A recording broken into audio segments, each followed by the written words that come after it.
So I'm very excited to welcome John. How's it going, you guys? All right, so I'm gonna get right into it with you guys. Tell me a little bit about yourself and what you're doing right now in California.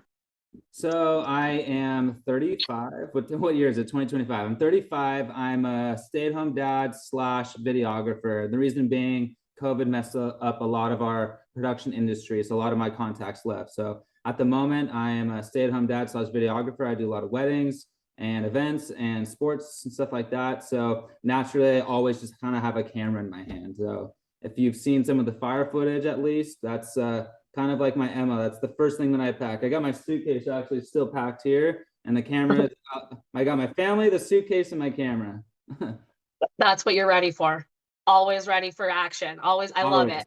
Sure. Tell me what happened specifically with you and your family. Let me just start by saying that I am not a hero. I am not. I did not save any lives. My home is completely intact. My family is completely fine. However, I am a lifelong citizen of this area, the San Gabriel Valley specifically. And when we first heard of the fires, my initial reaction was just to go too. But as you know, as a family man, you got to stay with your family first. And we have these fires a lot. So Sunday the 5th, we got a wind warning.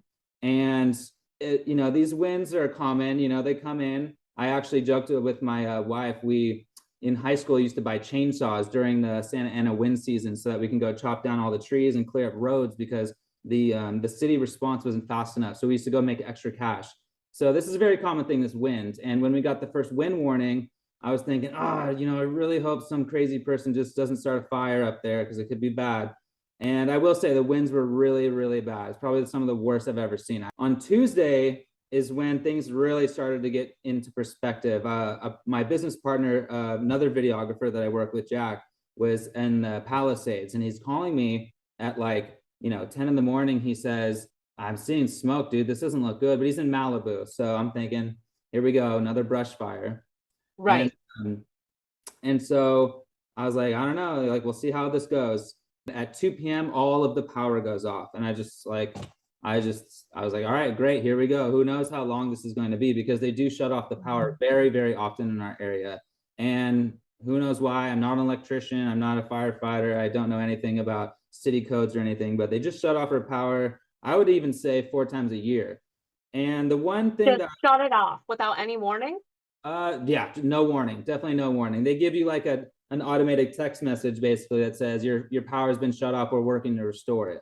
So, I've been through this 100 times, and the first thing I do is I go outside and I unlatch my automatic gate because there's no way of getting my cars out of the backyard. So Tuesday goes by, I hear about the Eaton Canyon fire.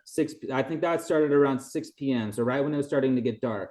The issue here I had was, I have no power, and I'm also not getting reception because we're up in the mountains and I don't have internet. So even getting a text through, just a normal SMS text, was almost impossible. And I'm constantly texting with my business partner, Jack, whose dad lives in Altadena. It's funny enough, he was in both fires, but he was telling me, I'm going to go to my dad's house. I got to start saving stuff. And I'm thinking oh, well, it's not that big of a deal because your dad lives pretty far down the mountain from where the forest line is. It shouldn't be that much of an issue. I'm thinking, well, that's weird. So, I stayed with my family. I kind of it's one of those things. It's where you wait till the last minute to go. And Yeah. so we waited, and we woke up the next morning and my entire backyard was destroyed. So I had to go to work, unfortunately, in Long Beach, which is about an hour south of here. And I just thought it was a regular day. I really didn't, when there's fires, I'm not thinking oh, this is going to be just full on destruction. In my mind, I'm thinking the firefighters got this. They always do. I've never had an issue. We just had a fire 3 years ago, the Bobcat fire. If you guys want to research that, I was right next to me. I drive down to Long Beach, and that's when all my text messages and all my Instagrams started refreshing basically. And I'm like, whoa, this is really bad.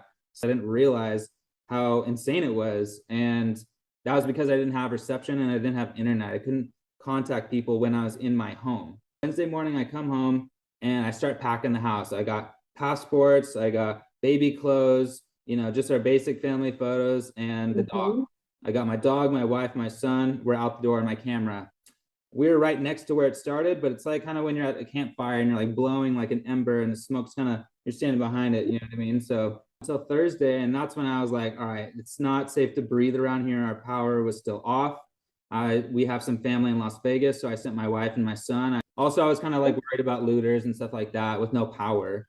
And and when I say no power, I mean like, you know, multiple, several cities across LA, just completely without power. That morning is when I just decided to go towards it. And I said, I got to do something because the news isn't going to give me all the information and I can't scroll on Instagram fast enough to get actually what's actually going on. So I just went straight up to it. I grabbed a shovel, I grabbed a rake, my camera, and a case of water, and I just went to the first piece of damage that I saw, basically. And from there, that's kind of when everything started unfolding. I started realizing, you know, what was going on. And it was a lot bigger than I anticipated, that's for sure. That's what a lot of people are feeling, like there's just something just suspect about it a little For bit. sure. Do you feel that way? And if you do, give me, explain a little bit like what you've seen on the front lines to make you feel that way. I could see how it would be suspect. However, I've been through a lot of these fires, and the normal explanation that we get is that it's the power company's fault and the grid was overloaded and one of the transformers blew up and started a brush fire. That's the story we get every single time. And I'm kind of like done with that explanation almost, you know what I mean? So Yeah. in terms of suspect, I really don't want to believe that it is, because if it is, it's really scary. But um, we go through our fires during the summer. We don't go through them in January. So Mm-hmm. when the winds come, I'm just thinking, oh well, we're gonna have, you know, no power, but just down trees. There's no Right. fire. And when we got the first wind warning, I'm thinking, oh, I really hope some homeless guy doesn't go light one of those Christmas trees, because you got to remember, everyone has their Christmas trees all over the city. Mm-hmm. I'm thinking like, oh, just one Christmas tree and it's done. How fast were they going? How fast was it going? Like the It's wind? by far the fastest I've ever seen. I want to say it was probably up to 100 miles an hour. That's for sure. Wow. And you've been in California for how long?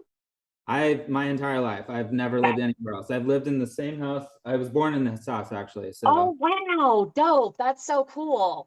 well, in the morning, I go and make my coffee next to the kitchen window, and I look out and I could see Mount Wilson from my kitchen window. And if there's snow on top, that's how I know that the winters are good. But unfortunately, we haven't had the snows like we usually do. Usually, we get our first snow right in the beginning of the year, basically December 31st and January Yep. 1st, we get our first snow, and that's kind of kicks off the season. So to have a Us too.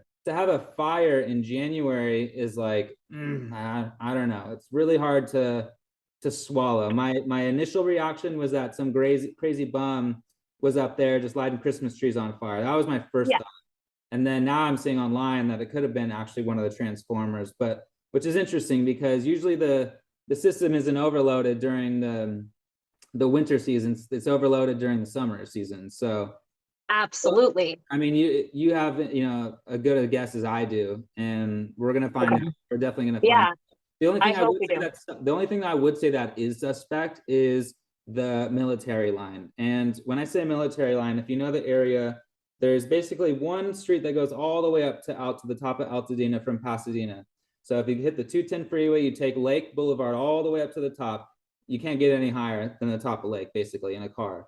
And then the first kind of military zone is right at Woodbury. So if you're looking at a map, the first line is from Devil's Gate in La Cañada all the way to Pasadena High School on Woodbury in Washington. That's the first military line. Then once you get above that, it's like maybe another mile and a half, 2 miles, I'd say. There's another east-west street called Altadena, and above that line, it's like a military zone within a zone. So they have it like triple lockdown. And that was the only zone I wasn't able to go into. And it really breaks my heart because we go to this park, my son and I, every single morning. Calls it the Green Park, but it's the Altadena Park. And we lost it all. I wasn't able to see it. So it's just really heartbreaking. And I would say that's the only suspect thing I saw was the double military zones. And I'm worried that we're not going to get the whole truth because the only people that are up there now at this point are the cops and soldiers and firefighters, basically. Yeah, and, like the CIA, FBI, and stuff like that, or like the military and stuff. I haven't seen any suspect vehicles like that in terms of CIA. Yeah, However, probably not CIA, but like well, FBI, you know, you can tell maybe. some of those cars is undercover cars. I've the cops, but you know, there are all sorts of helicopters and military things flying over us, like you know, every 5 minutes actually since this fire started. So, seen a lot of That that, a lot of that, yeah, and just military and cops on every single corner. You can't get into the area unless you know it well.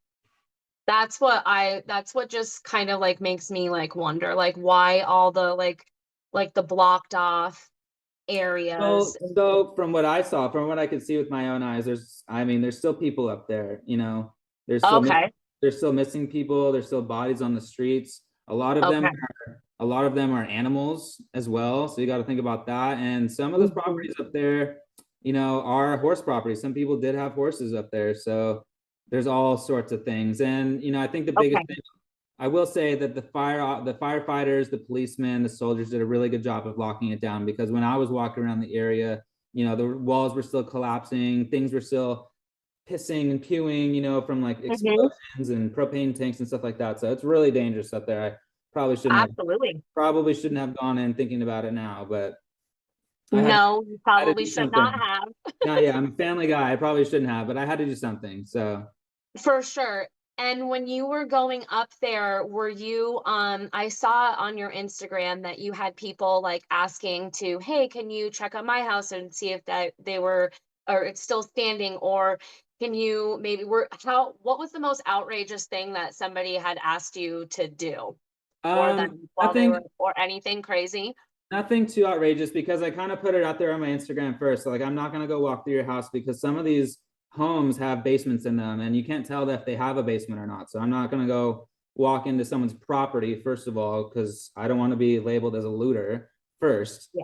And second, my own safety as well in terms of following through stuff. But the reason why I was up there in the beginning was that my business partner, Jack, as I had mentioned, his father lives pretty much right in the heart of where the damage was. And if you know the area, it's basically near the corner of Mariposa and Lake.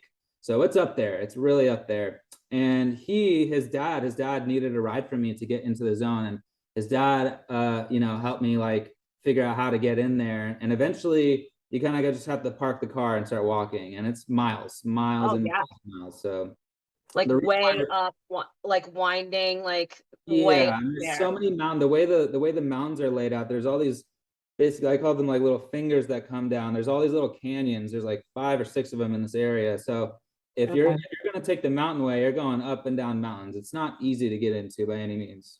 For sure. There's a couple areas like that out here in Arizona up north. We're surrounded by pines. But my thing is like we do controlled burns. Why don't you guys what's up with that? Why don't you guys do controlled burns, especially if you know there's going to be fires? Like, you know what I mean? Or is it too Sure, dangerous sure. to do them?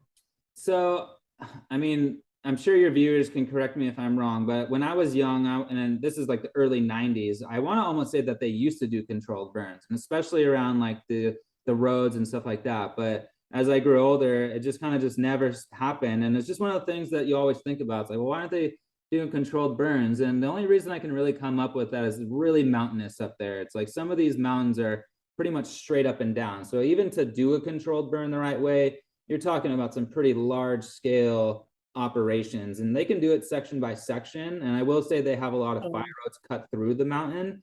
But in terms of like clearing brush and, you know, picking up down trees, there is none of that. It never, yeah. and you know, I'm a very outdoorsy person. So my time is spent literally hiking through these mountains. Like, you know, my son and I we're just in Eaton Canyon. There's a waterfall up there. So there's water coming through some of these areas. So I have never once seen, other than them repaving the road or cutting the road when it washes out.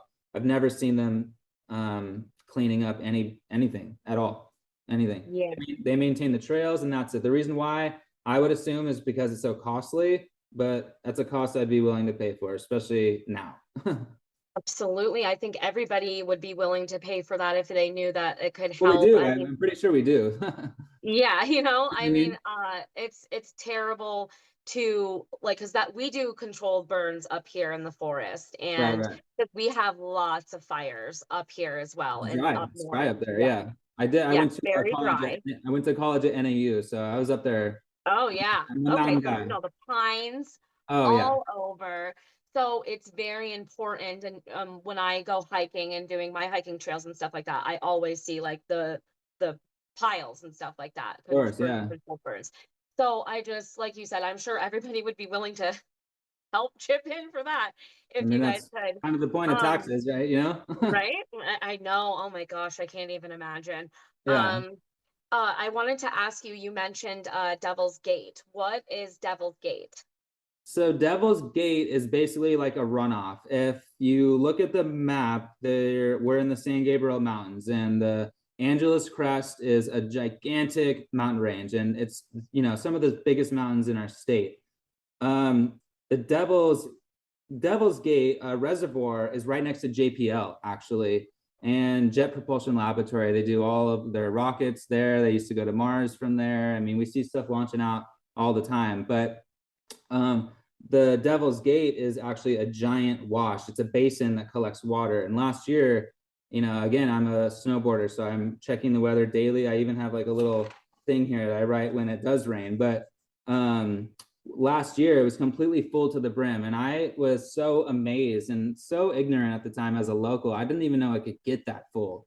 And it's a Oh, big, wow. big dam. They built it, I mean, early 1900s, I'd assume, but it's a big, big, big reservoir holding lots of water. And what's so funny is that the direction of the fire from where it started to where it ended up at that reservoir. It's kind of in between the Devil's Gate Reservoir and the Eaton Canyon Reservoir. There's two big ones there.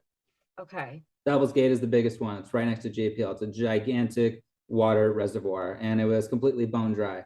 Last year, this time, well, actually, last year maybe like around February or March. I forget when the rains are, but um, full to the brim. I've never seen so much water in my city in my life, and I was excited. I was, driving around. I was telling my wife, like, I'm literally driving around to all of our reservoirs just to see them full because you don't get it's not common that you get to see them full. They're they're Right. they're normally dry. So those were both of them dry completely? Yes, yes. So There might why have been like a little puddle at the bottom, but there was nothing you could take a helicopter from. why do you think that is though? Like just because the no rain, or like So the only logical answer that I could think of is that these reservoirs aren't maintained, and some of them are extremely, extremely dangerous. So that if they're not maintained properly, they could easily wash out into the city. So it's like one of those things where there's so much water, and these Californians, especially around here, they don't know what to do with it, and they're not doing yeah, the regular maintenance checkups, it seems. So what they do is they just drain the water in preparation for more because they're not sure when the rain's going to come. And if it's full, there's no room for more. So they just drain it all, basically, is what they do. And I'm not sure and why. where does it go? It Like goes through, well, the Devil's Gate one goes right through a golf course, right next to the Rose Bowl, and it goes straight out into the ocean. The Eaton Canyon one goes underground and comes back out again in probably Long Beach, I'd assume. But there's a big wash system. If you look at a map of all the washes here, those basically used to run through natural riverbeds, that would fill up in the yeah, rainy season. And we had to build those here in all the LA way in down. order to make sure that our homes aren't flooding away as well as lighting on fire. So yeah, they probably just drain them out into the ocean. Who knows where they go really? But Okay. they don't go to our homes, I'll tell you that. The San Gabriel Dam right off the 605 and the 210 freeway. There's a big one. That's right from the Duarte Basin. That one's almost even bigger than the Devil's Gate one. I think it is bigger. Okay. Huge, huge, huge lakes of water. So they were pulling water from there, but it's not like, it wasn't full by any means. And they have been pumping water in and out of that thing like crazy. So Yeah, and then mostly out. it's just mind blowing to me though, like why you would empty all of that. Like I just and just buy into the or wherever it goes. Yeah. That's so silly to me. That's so much water collected that you guys can use, like, and you guys know that there's fires, you prepare for these seasons and things of that nature. So, I mean, I just think that's very irresponsible and Of not course. smart on the government's part, the mayor, whoever, however that goes through. I'm not like that Course, of smart. course. I mean, like as an ignorant Californian, we think rain, and then we think, oh, great, like we're getting rain. This must be good. Everyone starts using their showers like they used to and watering their lawn. And I will admit, I try to do my part. It's kind of funny to even think about it now, but I don't water my lawn. I have like a desert scape kind of Arizona style front yard. You know, I Yeah, I do as much as I can to do my part, but it's laughable now to even think about that they make us do our part, but they can't keep the reservoirs full. And you should have I seen it. know.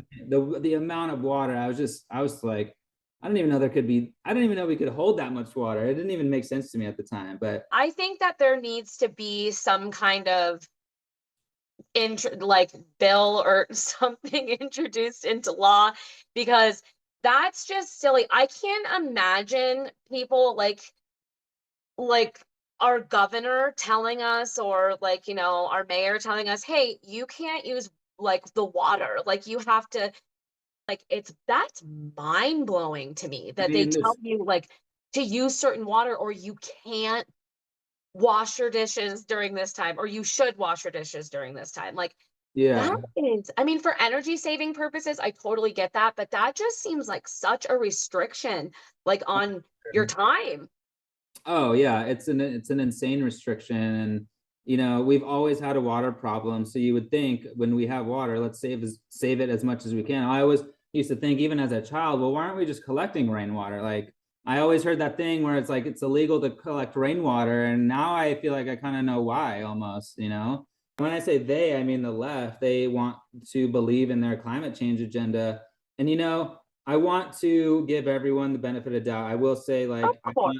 I think we need to come together, liberals and Republicans alike. We need to come together and find some sort of like middle ground. You know what I mean? But with 100%. with the climate change, like I said, I'm a big snowboarder. I'm up in the mountains. When there's snow, I'm happy. And there's not much of it down here, but also we live in Southern California. So, And then just like you said, work together. We can disagree, but it doesn't need to get nasty. You know what I mean? And oh there's no. exactly. So I love that. Yeah, um, don't mess with our kids, and pretty much all good to go from there. Let's yeah, let's exactly. let's save our community and just stay away from our kids. How has the curfew been for people? Are they abiding by it? Are they break Oh like yeah. how's that going? Yeah, so the Palisades guy kind of ruined it. I'll call it out on that guy. I personally was able to get past the military zone pretty easily, but also I've lived here my whole life, so I kind of have my ways and I know my people. But when the guy was posing as a firefighter going through the Palisades homes, looting everything, the military presence that was here at the Altadena fire, that was already here, got even more tight. So, I respect our patrolmen. I respect our soldiers. I'm not going to mess around with them. And when they like Mm, double locked it down, that's when I was like, all right, maybe it's time to not go back in. Because when I did go in, it was, I realized that I had to start looking for missing people basically. And that was kind of like what dawned on me as I yeah. was walking around some of these neighborhoods. Yeah, and you went and you saw some pretty So, uh so crazy things. I helped my business partner Jack's dad get back to his house. His house was one of the only ones I got saved up there. Mhm. Some power lines were falling down still, and there's fires still going on, trucks coming in and out. So I didn't want to get in the way. I just started walking, and what I quickly realized was that, and I will admit, my initial intention was to go and film the damage because I wanted to get firsthand, testimony of what it looked like. But then Yeah. soldiers were kind of just standing guard on each corner, and nobody was really looking for missing people. And I'm thinking, like, some of these houses are completely fine. They just have trees on them. And I'm thinking, like, there could be still people in here. So I kind of just would do like a Yeah. door to door, kind of just like poke my head in, make sure everything's okay. And I ran into probably, I'd say, 5 families that needed not like assistance, not some any extreme care, but just in one case Help. would just help, just a shoulder to lean on. I'll give you a couple stories, but I was walking through and it was a very eerie type of situation. I'm walking and I'm walking and I'm walking. And next thing you know, I'm so far past my friends that I came with that I was out there by myself. The only thing you could hear was dripping water and some fires still smoldering and crackling and stuff, like walls collapsing. And I'm walking and I'm kind of thinking like, oh, this is really gnarly, first of all, but I gotta start looking for people. And I see this one house and it has perfectly fine, but it has all these tall, probably 20-foot tall bamboo trees, all of which had fallen over onto this poor woman's U-shaped driveway. So I walk up Oh. towards the house and I can see her car in the driveway in front of her house, perfectly fine. I'm thinking, oh, like, well, I wonder if she's still in there because her car's still there. Um, sure enough, she's standing there watering what was left of her front lawn, her house completely fine. And I go up to her and I say, hey, how are you doing? Like, is there anything I can do for you? Can I help you move some of these trees? And she's like, oh, of course, of course, of course. And I started moving these bamboo trees. And she, as much as she wanted to leave, she felt like she couldn't, because once she leaves the military zone, you can't come back in unless you're walking. And she was a 78, I think she said. But she was very, very happy that her home was safe because her parents had died in the home. They were 98 and 105, and not in the fire, but I mean, a couple years back. But she ended up letting me in. She was giving me the story about the architect, and I just kind of, it breaks your heart. Some of these homes have these placards on them. It's called a historical landmark, and it shows the Mhm. year when they were built. So we have a lot of those up here. Another story I'll tell is same thing. I was walking. It's very quiet. It's almost like the movie I Am Legend, where there's just me and nothing else. And I see Ugh. this guy. I see this guy roll up on a bike. He has his hood on. He has a mask on. And I kind of went into defense mode. I will say, I kind of profiled him a little bit, and it kind of looked like a looter in my opinion. So I kind of went straight up to him and I was like, "What's up, man? What's going on? You need any help?" Yada yada yada. And he kind of just silent. And I'm like, "What's your name? Are you okay?" Like, I didn't know at this point. It kind of was like, oh, I didn't know where this guy was coming from. And I asked him, like, is this the first time you're seeing this? And he kind of just nods his head, and I could see his eyes watering. And I'm like, well, can I help you? Like, where's your home? And he kind of points across the street, and I turned behind me, and it's just complete devastation for as far as the eye can see. And obviously his home was lost. And he kind of just starts tearing up a little bit. And I'm like, well, can I help you? Like, can I help you lift anything or look for anything? And he kind of shakes his head. I'm like, well, please, man. I was just like begging the guy, like, please let me help you. Like, let me do something. I'm like, can I just give you a hug, please? And I was begging him, and he kind of just goes in for the hug. I had never met this guy in my life. And he just starts bawling in my arms. And it was one of those moments where I didn't really even know if I should let go or not, because I could tell he really needed some comfort, and he was alone. So, I after the hug, I was like, is there anything I could do? Like, please, seriously, let me help you. Seriously, let me help you. And he's like, I just want to be alone. And I was like, I completely get you. God bless you. Like, I'm so sorry that this is happening to you. And I just started walking, and a mile goes by. I'm walking by myself, and he comes rolling up on his bike. But this time he was really upset. And, our conversation started off with why or how this happened, but it kind of just ended up going into just a talk about life. And me and him just walked, probably 2 or 3 miles by ourselves. But walked 2 or 3 miles. Yeah, I just kind of went into just rescue mode. I did whatever I could. And, I'd stop in some of these places and help pick up trees and just talk to people, and talking to firefighters. And one of the firefighters actually that I was talking to, a chief from Sacramento, he said he's been in the staff for 47 years, and this is by far the worst damage he's ever seen in his life. And this guy is not familiar to damaging wildfires. He's from Northern California, which has some of the most damaging wildfires in California. But he said it was by far the most damage he's ever seen. And this is kind of what helped me like rationalize what was going on or compartmentalize. But he said it was almost up there with 9/11. And Oh, wow. although That's although what it we felt didn't, like. although we didn't lose as many lives, it felt the weight of it felt like 9/11, to at least to me, times 10. And I don't think people are understanding just how big it is. I was doing some research actually, and the total acreage of the Palisades fire with the Eaton Canyon fire is 25,015. That put together is the exact same size as Tempe, Arizona. So imagine you're walking through Tempe, Arizona, and the entire thing is just completely wiped off the map. and that's how big we're talking for the for your Oh, Arizona fans. You know, yeah. there's a comparison of Manhattan going around. And I've never been to New Yeah. York, but Yeah, I have. it's And big. I have family that live there in the city. My sister lives there. There's like a Tempe. I'm more familiar with Tempe just because I've been here longer. I didn't Sure. even grow up in New York City anyways. But yeah, that would be wild. That would be like all like, ASU campus gone. That would be all of downtown gone. That would be, All of the it. stadium gone. Like, oh my God, I can't even like imagine like It's that big, really really puts big. it into perspective like for me how and that's just those two areas. Yeah, and for your California fans that haven't seen it and that live in the LA area, it's like the size of Glendale and Burbank put together. So How long do you feel that it will take to rebuild like some things? Like, I decades, mean, it's gonna decades. take forever. Well, you Decades. never know. You never know. I mean, with these zoning laws, and what's going to happen is that people are Hmm. just going to just be fed up with it, either in terms of waiting for permits, or they're just so desperate for cash that they're just going to start selling their homes. So, in a normal world, I would estimate probably 10 years. But now that the Olympics are coming up, and you're starting to hear all these terrible stories of what could happen to our LA 2.0, Yeah. I really don't. I really hope they don't rush through it, because we lost some homes that were hundreds of years old. You know what I mean? So It's probably very surreal when it happens to you. I know like North Carolina just had the whole hurricane and they're still like dealing with devastation and there's snow there and the babies are in the tents and and the families are in the tents with no for sure. propane and um it's so like the parallel and just so close to each other.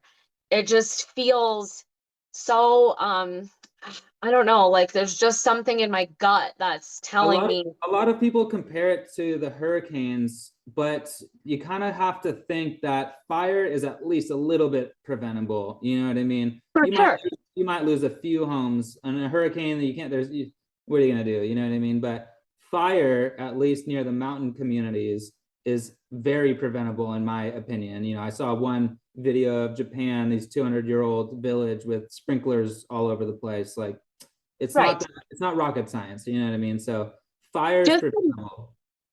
sorry. I'd Just say, yeah. the mismanagement of both of them though. Like Yeah.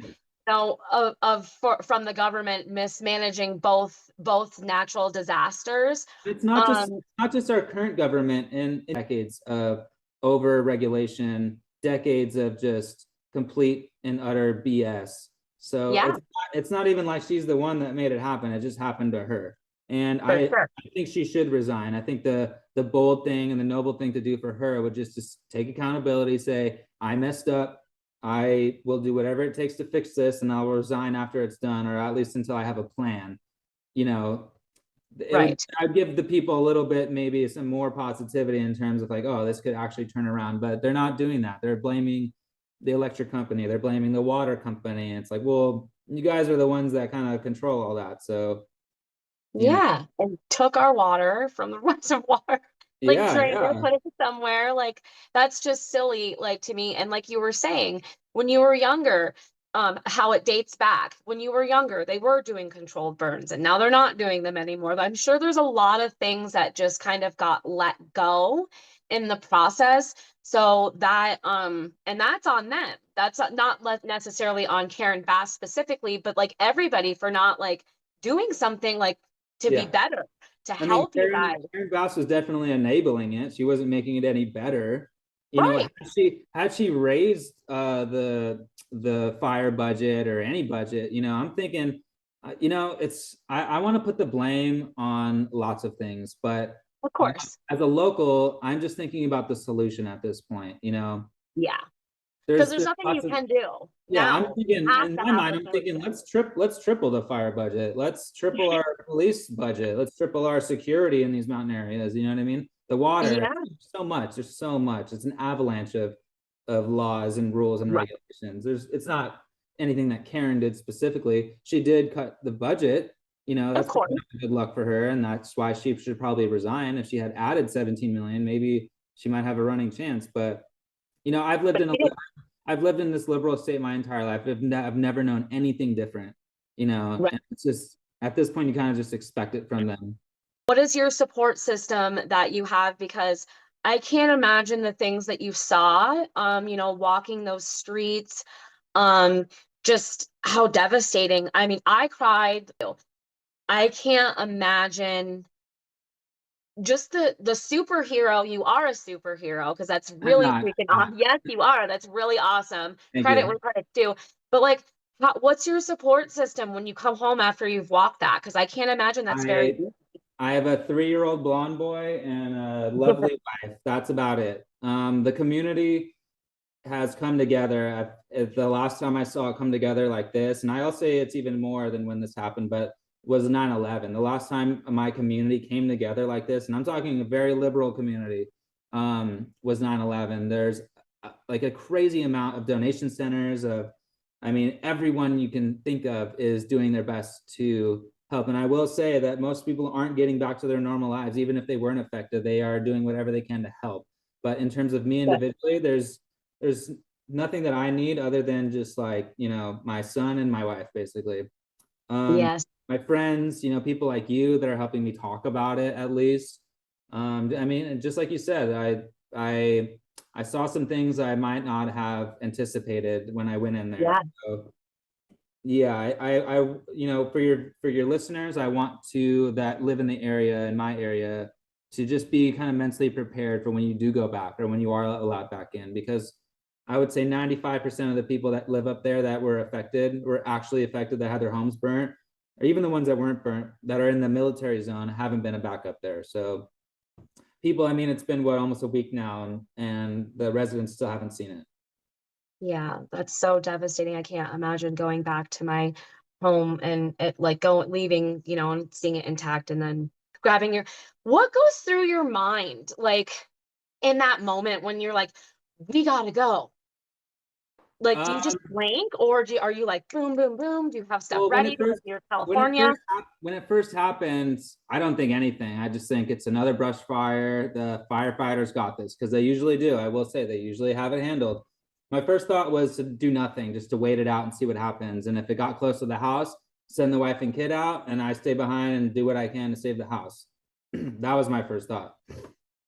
And then what do you feel about were you very upset when you saw that there was no water in the fire hydrant? It's just one of those things, it's I wasn't surprised that it was out. And even if it was there, I'm not sure how those pumps would have even put out all those houses simultaneously anyways, because I mean, lots of reasons. We didn't even have the firefighters to even do it. So Because that's a huge thing online. Everybody's like, I feel like that's mostly like a Palisades thing. And that's what upsets me, is that the media is making it to seem, it's almost like reverse psychology, in my opinion, is making it seem like it was just celebrities and rich people that were affected, rich white people. And Altadena up here is mostly black. I would say it's probably 30% African, and the rest, who knows. But in my opinion, it's a pretty black neighborhood. And okay. it's my neighborhood, you know what I mean? I go up there every Yeah. day. My wife, grew up in that area. So it's like the only thing that kept coming to mind was just incredible, just the word incredible.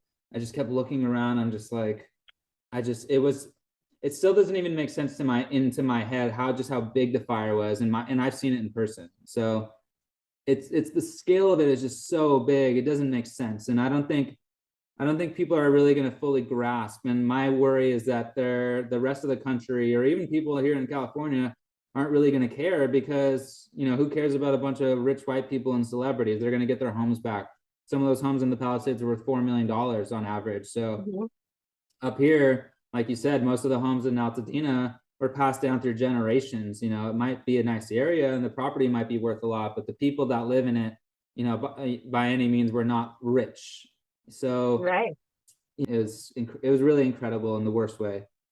Yeah, it's a fine line too when you have a lot of people in the media focusing on certain things like that. Like everybody um I was naive to that. Like I didn't realize like what the areas because I'm not familiar with it. So I didn't Of course. realize I heard there was a Filipino area also that was kind of like affected or It maybe was, I mean, the whole city. There was like these little nooks and crannies. I wouldn't say it was a Filipino area in particular, but okay.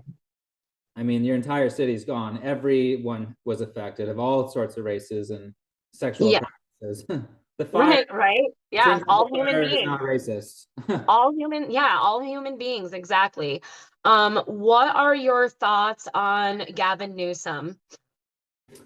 I think I hate the guy. Just the way he looks, I hate him. You know, when he's online or on the media giving these interviews, he's smiling and he's kind of, you could see his eyes.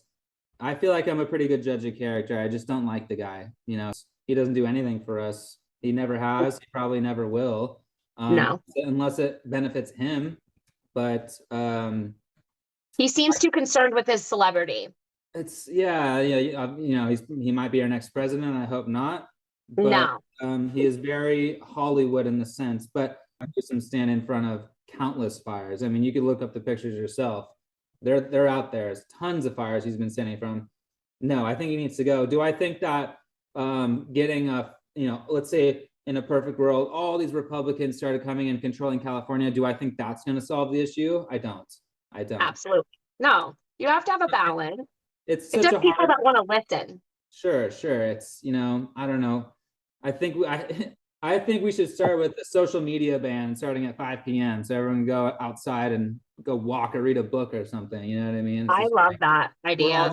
we're all just battling each other, and I've noticed like, you know, I want to shout and scream. I'm really pissed. I'm really pissed because I think this could have been preventable. At least a few, not as much damage as we got, but I'm really upset. I'm really just I want to shout and scream, but my liberal teachers have taught me to be silent, that I shouldn't say things that are on my mind because the majority of the people I live around don't agree with it. So it's kind of one of those things where if I speak my mind, I'll lose the job, but at this point, who cares? You know what I mean?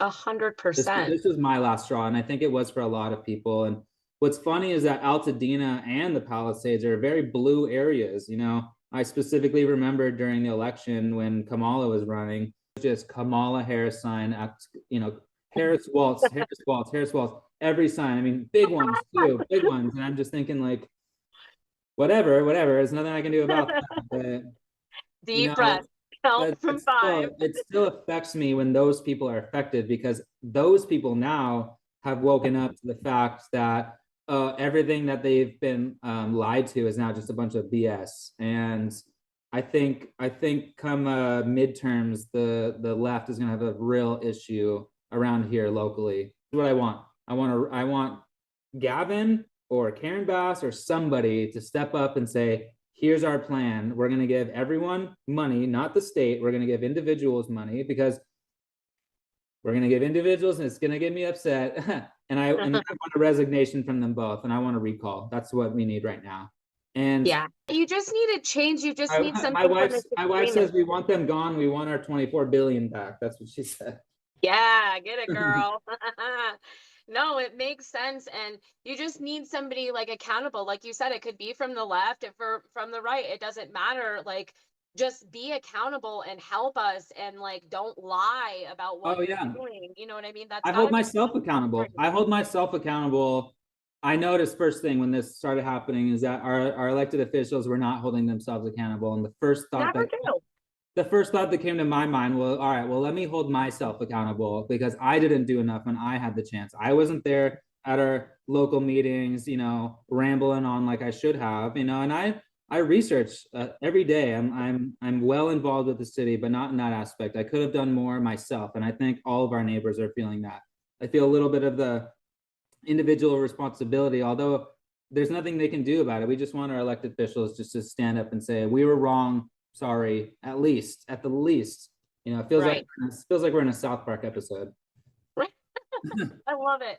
Well, Yeah, and especially when you are coming from a very liberal area and you've been like kind of taught to not speak up and to sure. like kind of like push against authority because you know such and such might happen.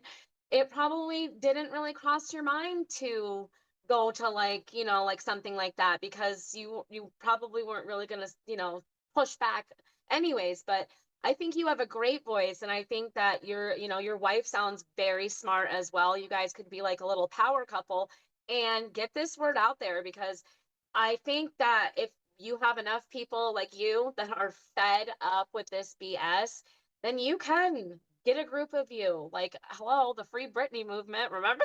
Of course, yeah, and I vowed to myself that I'm going to be there more for my community in that aspect in terms of our safety. And I'm Yeah. talking everyone under the sun, and especially our country.